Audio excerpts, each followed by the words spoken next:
Hello and welcome to Political Bazaar. The fifth phase of polling is happening on May 6th.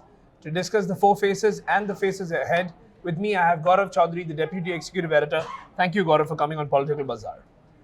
On May 5th, May 6th, as I said, 51 seats from 7 states are going to the polls.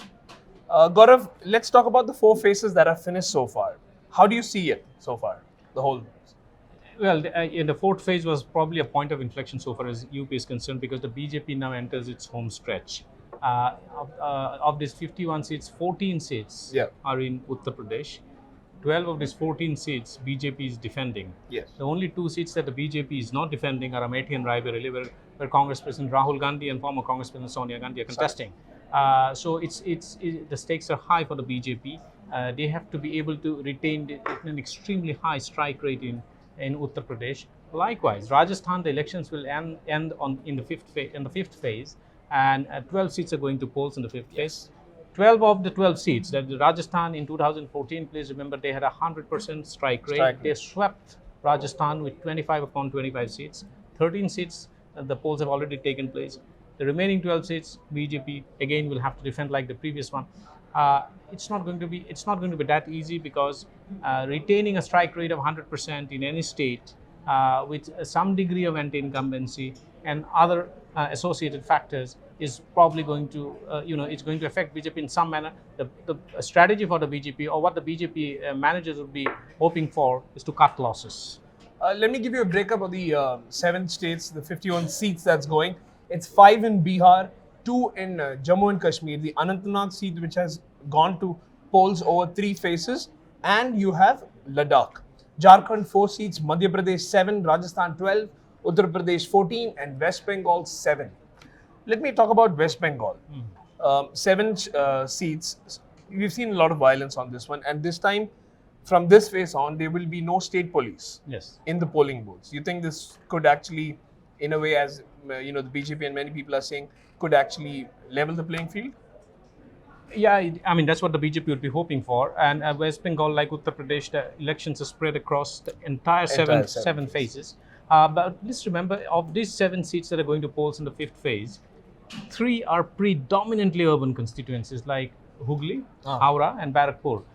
So we move from the rural belt to the urban and the semi-urban belt, where the BJP, it is believed, is slightly better off compared to itself, and would be hoping to do quite well. So the BJP would be hoping that a lot of swing votes actually come to their kitty and are able to negate losses elsewhere in the state. It will be interesting to see what is the kind of vote percentage that actually the BJP gets in the urban constituencies compared to the rural ones, and also the voter base in these constituencies are far, the education levels and the awareness levels are far more than the ones that have taken place in the rural areas. So the kind of issues that the BJP are going to hammer down on is going to be very interesting. Whether they are going to completely move from a polarized debate that has taken place to more on issues of development, etc., is something that everybody is watching out for. Violence clearly is something that has dominated the West Bengal polls this time, including in the last phase. In Asansol, we saw the sitting BJP candidate MP Babul Supriyo actually going into the polling booth and complaining that his polling agents were not allowed entry into the polling booth. But despite that, please remember one thing, that West Bengal has seen very high turnout. Despite sporadic incidents of violence across the state, people have turned up in large numbers to vote, which is quite unlike, say, Mumbai, where people have not turned up to vote. So that's going to be interesting. I mean, there is no one theory to explain whether high voter turnout actually benefits the incumbent or goes against the interests of the incumbent. There is no one theory to suggest, given the empirical evidence on both sides of the fence. But having said that, West Bengal clearly is something that the BJP is hoping to make maximum gains. Okay, let me ask you. Just the other day, the UN blacklisted Masood Azhar, a terrorist mastermind who's believed to be behind 26/11, the Pulwama attacks. And definitely this is seen as a victory for the BJP-led government, for Narendra Modi. You think in the phases ahead, this is going to be a factor?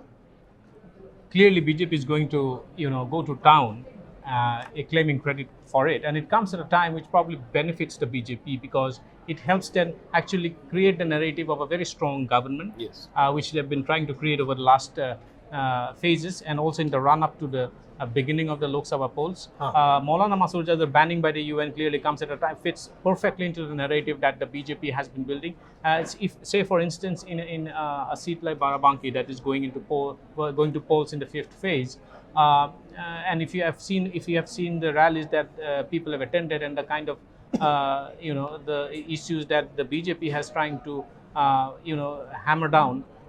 Clearly, border is on one big issue is about national security, nationalism, and a very strong government. So BJP is trying to sell the idea to the voters that it is in the voters' interest, it is in the country's interest to vote for a very strong leader, and there is only one strong leader according to the BJP campaign managers, which is Narendra Modi, who can deliver and keep the country safe and secure. And in that narrative, the banning of Maulana Masood Azhar clearly is another quiver, another arrow in the quiver. Let me just last ask you, Cyclone Fani. Yeah. You think that will have an impact because obviously Odisha, which it is hitting the hardest, the polling is already over. But in West Bengal, Jharkhand, and a few other states, the impact is there. You think that could be the intensity of the impact will be clearly less in Jharkhand and West Bengal, as compared to coastal Odisha, for instance. But please remember that the political parties are keeping the fingers crossed on the kind of impact the cyclone will have, especially in Jharkhand and West Bengal. And this can be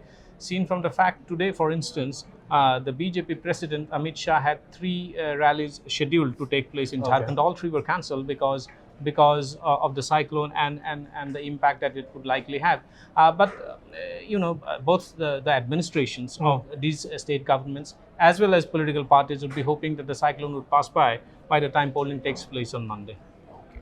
We'll have to wait till Monday. See it on Monday. We will be coming with our regular morning and evening updates on how the polling is going.